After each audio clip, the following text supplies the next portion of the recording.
যে বাচ্চাদের ব্রেনের জন্মগত সমস্যা হলে আপনি আপনার শিশুকে প্রথমেই কোন চিকিৎসকের কাছে নিয়ে যাবেন বা কোন চিকিৎসকের পরামর্শ নেবেন? আসসালামু আলাইকুম। আমি ডাক্তার মোহাম্মদ নেফার রহমান, সহকারী অধ্যাপক, পেডিয়াট্রিক নিউরোসার্জারি বিভাগ, national institute of neurosciences and hospital এবং chief consultant, Bangladesh paediatric neuro care centre. বাচ্চাদের ব্রেনে জন্মগত সমস্যা হলে আমরা যারা বাবা-মা আছি তারা দ্বিধাদ্বন্দ্বে পড়ে যাই, বাচ্চাকে কোথায় নিয়ে যাব? দেখা যাচ্ছে ছোট বাচ্চা, সে নিয়ে গেল শিশু বিশেষজ্ঞের কাছে, যে জন্মগত ব্রেনের সমস্যা, এজন্য শিশু বিশেষজ্ঞের কাছে নিয়ে যাই, অথবা শিশু সার্জনের কাছে নিয়ে যাই, অথবা শিশু নিউরোলজিস্টের কাছে নিয়ে যাই, অথবা দেখা যাচ্ছে অন্য কোনো ডক্টরের কাছে, হাতের কাছে যে ডক্টর আছে সেই ডক্টরের কাছে নিয়ে গেল। সমস্যা হলে আপনার হাতের কাছে যে চিকিৎসক পাবেন সেই চিকিৎসকের কাছে নিয়ে যান। কিন্তু আপনার যদি আগে থেকেই ধারণা থাকে কোন চিকিৎসক আপনার শিশুর জন্য সঠিক চিকিৎসক, তাহলে আপনি যেমন দ্রুত চিকিৎসা নিতে পারবেন, দ্রুত আপনার শিশু সুস্থ হওয়ার সম্ভাবনা বেড়ে যাবে। প্রথমে জেনে নিই জন্মগত কিছু সমস্যার কথা। ব্রেনে কি জন্মগত সমস্যা হয়?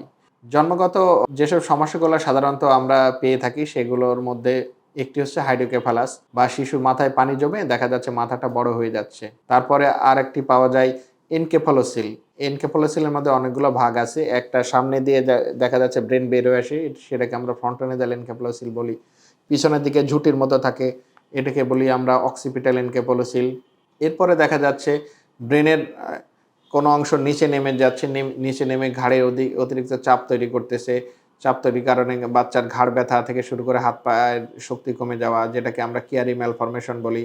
অথবা দেখা যাচ্ছে বয়সের আগেই বাচ্চার যে মাথার যে হাড্ডিগুলো জোড়া লেগে যাচ্ছে এবং মাথার আকৃতি পরিবর্তন হয়ে যাচ্ছে, যেটাকে আমরা ক্রেনিওসাইনোস্টোসিস বলি। এছাড়া দেখা যাচ্ছে বাচ্চার ব্রেনের গঠনগত বিভিন্ন পরিবর্তন হতে পারে। গঠনগত পরিবর্তনের মধ্যে লিজেনসেফালি, তারপরে হলোপ্রোজেনসেফালি, আরও অনেক যেগুলো টার্ম আছে হয়তো বা আপনারা জানবেন না, কিন্তু জন্মগত একটা পরিবর্তন হলে সেই ক্ষেত্রে দেখা যাচ্ছে বাচ্চার মাথায় অনেক সময় পানি জমে মাথা বড় হয়ে যেতে পারে। অথবা ড্যান্ডি ওয়াকার ম্যালফরমেশন নামে একটা অসুখ আছে, যেখানে ব্রেনের একটি অংশ তৈরি হয় না। তৈরি না হওয়ার কারণে অনেক সময় পানি চলাচলের রাস্তাও বন্ধ করে মাথায় পানি জমে মাথা বড় হয়ে যেতে থাকে, মানে হাইড্রোকেফালাসের মতন মাথা বড় হয়ে যায়। এইসব যেসব রোগের কথা বললাম, ক্রেনিওসাইনোস্টোসিস, তারপরে আপনার বাচ্চার হাইড্রোকেফালাস, কিয়ারি ম্যালফরমেশন, হলোপ্রোজেনসেফালি, লিসেনসেফালি, কিয়ারি ম্যালফরমেশন, ড্যান্ডিওকার ম্যালফরমেশন, এছাড়া ক্রুজন সিন্ড্রোম, অ্যাপার্ট সিন্ড্রোম, আরও বিভিন্ন ধরনের সিন্ড্রোমিক কারণে ব্রেনের সমস্যা দেখা দেয়। আপনার বাচ্চার যদি এইগুলো সমস্যা হয়, তাহলে আপনার কোন চিকিৎসকের কাছে নিয়ে যাবেন এই যে বিষয়গুলো জানা জরুরি। আপনি যদি সঠিক সময়ে এইসব রোগের জন্য সঠিক চিকিৎসক নির্বাচন করতে পারেন, তাতে অতি অল্প সময়ে আপনার বাচ্চার সঠিক চিকিৎসা শুরু হবে এবং আপনার বাচ্চার সুস্থ হওয়ার সম্ভাবনা অধিকাংশ ক্ষেত্রে বেড়ে যাবে। আমি যেসব রোগের কথা বললাম, এইসব রোগ সাধারণত একজন পেডিয়াট্রিক নিউরোসার্জন ডিল করে থাকে, বা পেডিয়াট্রিক নিউরোসার্জন এইসব রোগ নিয়ে কাজ করে থাকে।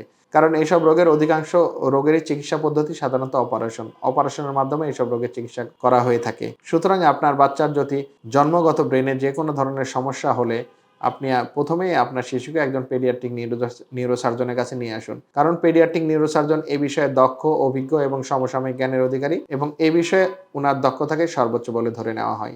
আমরা সাধারণত একটি কথা বলে থাকি, সেটা হলো সঠিক সময়ে সঠিক রোগের জন্য যদি সঠিক চিকিৎসক নির্বাচন করা যায়, তাহলে শিশুর সুস্থ হওয়ার সম্ভাবনা অধিকাংশ ক্ষেত্রে বেড়ে যায়। আপনি যদি আপনার বাচ্চার রোগটা সম্পর্কে প্রথমে ধারণা রাখেন এবং সেই হিসাবে যদি আপনি সঠিক চিকিৎসক নির্বাচন করতে পারেন, তাহলে আপনার বাচ্চার সুস্থতা হওয়ার সম্ভাবনা বেড়ে যাবে, আপনার অতিরিক্ত চিকিৎসা ব্যয় কমে যাবে, আপনার সময়টা বাঁচবে, অন্যান্য ডক্টরের কাছে ঘুরতে যে সময়টা নষ্ট হয় সেটা বাঁচবে। সুতরাং সঠিক রোগ সম্পর্কে জানুন, সঠিক চিকিৎসক নির্বাচন করুন। ভালো থাকুক আপনার বাচ্চা, সুস্থ থাকুক আপনার বাচ্চা, সুচিকিৎসায় সুন্দর আগামী, এই প্রত্যয়ে বাংলাদেশ পেডিয়াট্রিক নিউরো কেয়ার সেন্টারে পথ চলা।